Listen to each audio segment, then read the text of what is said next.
गुड़गुड़ी नाम का एक गांव था। गांव में मगन नाम का एक चोर रहता था। मगन अव्वल दर्जे का बेवकूफ था।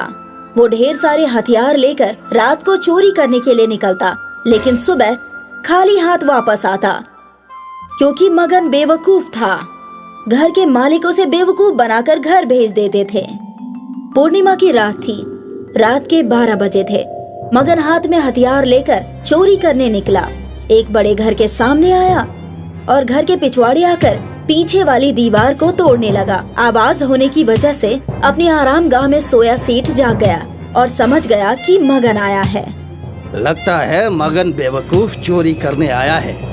इससे पहले कि ये घर की दीवार तोड़ दे, मुझे उसे रोकना होगा। सेठ घर के पिछवाड़े आया और उसने देखा कि मगन दीवार तोड़ रहा है। क्या रे मगन, क्या कर रहा है? चोरी करनी है, दीवार तोड़कर घर में घुसना है। अरे बेवकूफ, पूर्णिमा की रात कोई चोरी करने निकलता है क्या? खामोश रहो, मैं अलग तरह का चोर हूँ। मैं कुछ भी कर सकता हूँ। बाकी चोर डरपोक होते हैं, मुझे उनके जैसा ना समझो। मुझे मेरा काम करने दो। मगन की बात सुनकर सेठ सोचने लगा। चलो, ये अब अपने जाल में फंस गया है। आखिरी चाल चलता हूँ और अपनी आरामगाह में जाकर सो जाता हूँ। फिर सेठ ने मगन से कहा, अगर तू कुछ भी कर सकता है और तू बाकी चोरों से अलग है, तो ये साबित करके दिखा। उसके लिए क्या करना होगा मुझे? बाकी चोर धन दौलत चुराते हैं, तू ना चांद को चुरा कर दिखा।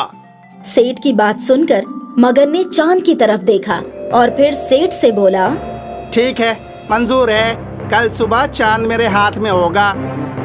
इतना कहकर मगन वहाँ से चला गया और सेठ खुश होकर अपने घर में जाकर सो गया। मगन चांद की तरफ देखकर सोचता हुआ जा रहा था कि चांद को चुराऊं कैसे।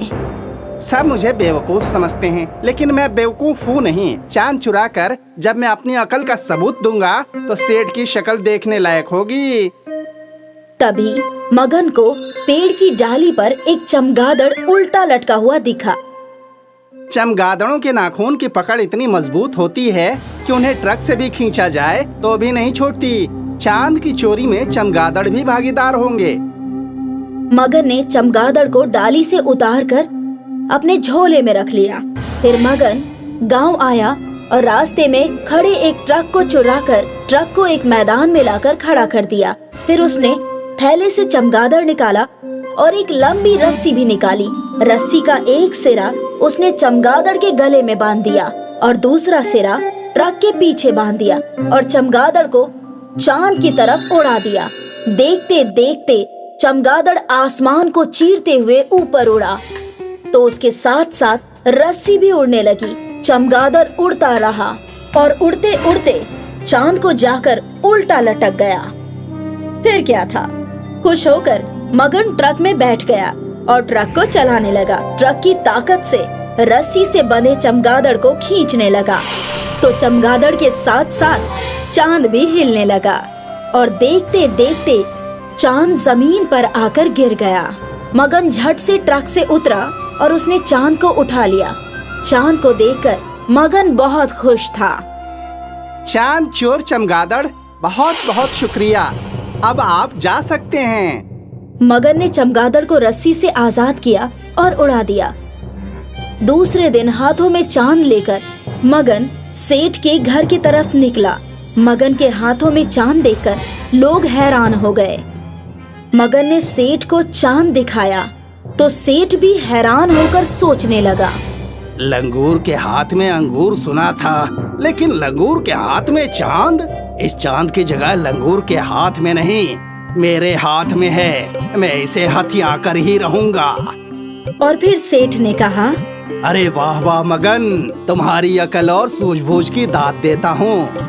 अब चोरी चकारी छोड़ो और एक म्यूजियम खोल लो। लोग चांद देखने आएंगे तो मोटी कमाई होगी। फिर क्या था, मगन ने म्यूजियम खोला और कांच की पेटी में चांद को रख दिया। दूर दूर से लोग चांद के दीदार करने के लिए आते थे और मगन की तगड़ी कमाई होने लगी। लेकिन ये ज्यादा दिन नहीं चला। चांद दिन ब दिन छोटा होता चला गया और अमावस की रात में चांद गायब हो गया। ये देखकर मगन रोने लगा। या खुदा, इतनी मेहनत से चांद चुराया था और चांद गायब हो गया। मैं बर्बाद हो गया। मगन जोर जोर से रोने लगा। तभी सेठ वहाँ आए और बोले, बहुत बुरा हुआ मगन, तुम तो बर्बाद हो गए। अब क्या करोगे? आप ही बताइए क्या करूं? ये म्यूजियम तुम मुझे बेच दो। हाँ खरीद लो, चांद तो चला गया, अब मुझे इसकी क्या जरूरत, खरीद लो। और फिर सेठ ने चंद रुपए देकर म्यूजियम खरीद लिया और मगन चला गया। कुछ दिन बीते, अमावस का असर खत्म हुआ और पूर्णिमा आने लगी। आहिस्ता आहिस्ता चांद बढ़ने लगा और लोग फिर से चांद देखने आने लगे। इस तरह सेठ मोटी कमाई करने लगा और बेवकूफ मगन फिर से घरों के पिछवाड़े जाकर दीवार तोड़ने लगा।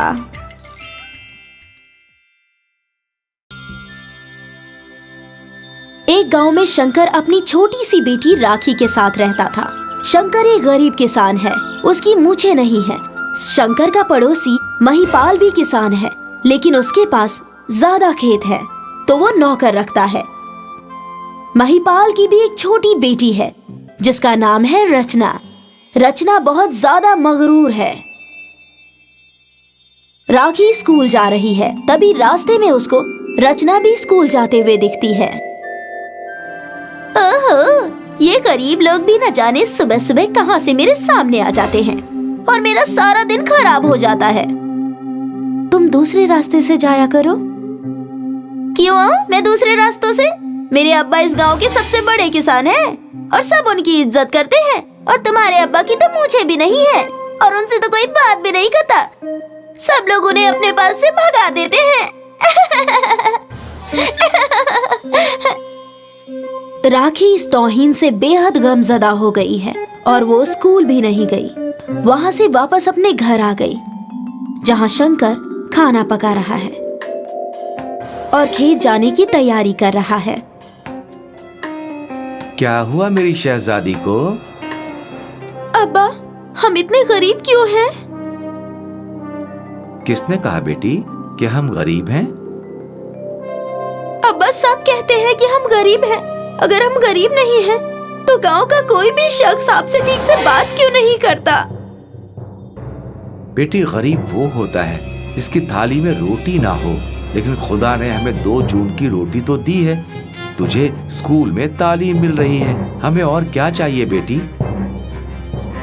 ठीक है, मैंने मान लिया कि हम गरीब नहीं हैं, लेकिन आपकी मूछें क्यों नहीं है? मुझे मालूम है कि तुमको जरूर रचना ने कुछ बोला होगा।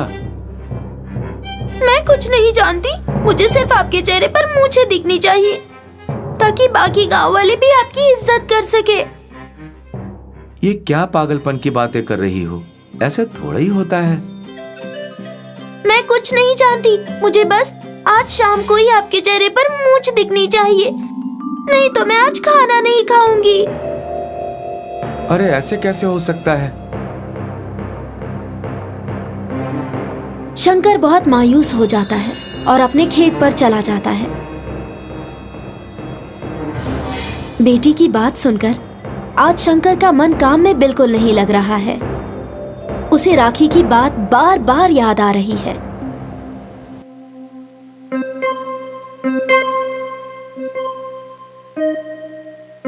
इसीलिए वो पेड़ के नीचे बैठ जाता है। मैं अपनी नन्ही सी शहजादी को कैसे बताऊं कि मैं कितना गरीब हूं, कि मैं मूछें नहीं रख सकता, क्योंकि ये गांव इस बात को मंजूर नहीं करेगा। और अगर आज मूछ नहीं रखी तो वो खाना नहीं खाएगी। मूछों को अगर बढ़ाऊं तो एक दिन में तो आएगी नहीं। या अल्लाह, तूने मुझे किस उलझन में फंसा दिया। अब मैं क्या करूं? इससे तो बेहतर है कि मैं मर जाऊं, लेकिन अगर मैं मर गया तो मेरी बेटी का ख्याल कौन करेगा? शंकर सवालों के जाल में उलझता है और बिफर कर रो रहा है। रोते रोते कब उसकी आंख लग जाती है उसे पता ही नहीं चलता और वो सो जाता है। कुछ देर में पेड़ के नीचे भी धूप आ जाती है और उसकी आंखें खुल जाती है। शंकर के चेहरे पर कुछ वजन ही लगता है। वो हाथ लगाकर देखता है तो हैरत में पड़ जाता है, क्योंकि शंकर के चेहरे पर जादुई मूंछें लग चुकी हैं। मेरे चेहरे पर मूंछ कहां से आ गई? कहीं से यह राखी की शरारत तो नहीं? हो सकता है कि वो आसपास ही कहीं छुप कर बैठी हो। मैं मूछें खींच कर देखता हूँ। राखी ने जरूर इनको फेविकोल से चिपकाया होगा। फिर इस राखी की खबर लेता हूँ। शंकर अपनी मूछें खींच कर देखता है तो वो मूछें बाहर नहीं आती, बल्कि उससे सोने के सिक्के झड़ने लगते हैं। ये क्या है? ये तो कमाल हो गया। या अल्लाह, मैं तो माला माल हो गया। लेकिन मैं कुछ समझ नहीं पा रहा हूँ कि ये क्या हुआ और कैसे हुआ। तभी पेड़ से एक देवी निकल कर आती है। वत्स, मैं दौलत की देवी हूँ और ये जादुई मूछें हैं। अब तुम भी नकली दौलतमंदों को मुंह तोड़ जवाब दे सकते हो और बता सकते हो कि मूछें रखने या ना रखने का ताल्लुक पैसों से नहीं है, बल्कि अपनी शौक से है। तुम अपनी मूछों से हर रोज 100 सोने के सिक्के निकाल सकते हो। बस तुमको मूछों को थोड़ा सा खींचना है और सिक्के नीचे बिखर पड़ेंगे।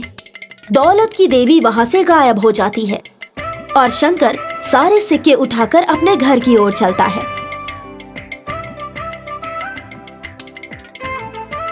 शंकर घर जा रहा है, तभी रास्ते में उसे महिपाल मिल जाता है। अरे शंकर, लग रहा है तुम पागल हो गए हो। क्यों महिपाल भाईजान? हमें तो लग रहा है कि आप पागल हो गए हो। तू मेरा मखौल उड़ा रहा है। क्या तुझे इतना भी नहीं मालूम कि मैं दौलतमंद काश्तकार हूँ और तू मेरे सामने मूछें नहीं रख सकता? खुदा बड़े बोल ना बुलवाए, लेकिन भाईजान वक्त सबका बदलता है। और ये देखो, मेरे पास अब 100 सोने के सिक्के हैं। अगर तुम्हारे पास हैं तो दिखा दो। महिपाल वहां से खामोशी से चला जाता है और शंकर अपने घर पहुंचकर सारा वाकया अपनी बेटी को बताता है और उसकी बेटी बहुत खुश हो जाती है। शंकर अब हर रोज अपनी मूंछों से रोज सोने के सिक्के निकालने लगता है और देखते ही देखते वो सिर्फ गांव का नहीं, पूरे इलाके का दौलतमंद शख्स बन जाता है। उसने एक आलीशान हवेली बना ली और नौकर रख लिए। राखी भी अब शहजादी बन के रहने लगी। शंकर आज सुबह सोकर उठा तो उसकी मूछें गायब हो गई और फिर दौलत की देवी प्रकट हुई और शंकर को बताया कि अब मूछों को उसके पास रखने का वक्त पूरा हो गया है। शंकर की हवेली में आज कुछ लोग आने वाले थे। शंकर, तुम इस इलाके के सबसे दौलतमंद शख्स हो, फिर तुमने मुझे क्यों कटवा दी? मैं आप सबसे एक बात कहना चाहता हूँ कि जैसे आप सबने मिलकर बरसों तक मेरा इस्तेमाल किया और मुझे कभी मूछ रखने का हक नहीं दिया क्योंकि मैं गरीब था, लेकिन मुझे किसी का शौक हो सकती है, उसकी औकात नहीं। और हाँ, किसी की भी हैसियत को उसकी मूछों से नहीं तौलना चाहिए। सब मिलजुल कर रहो और खुश रहो। इस तरह गांव में ऊंच नीच का भेदभाव मिट जाता है और फिर बिना मूछ के लोग भी अच्छी जिंदगी जीने लगते हैं।